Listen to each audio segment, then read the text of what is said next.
What are the main differences between off-site company meetings and internal meetings, and why should you care? Kick-off. Begin on time. Begin late 37% of times. Privacy. Curtains provide privacy.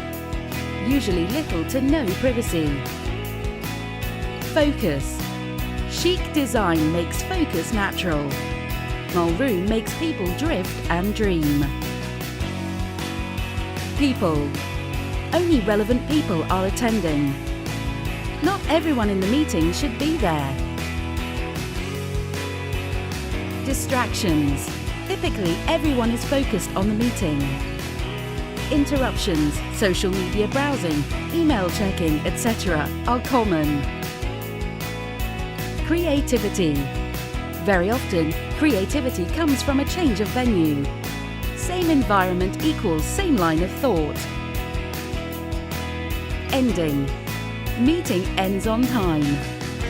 Usually takes longer than intended. Why is that? Employees are hardly mindful of their own costs, which could be up to $1,000 per an hour of meeting.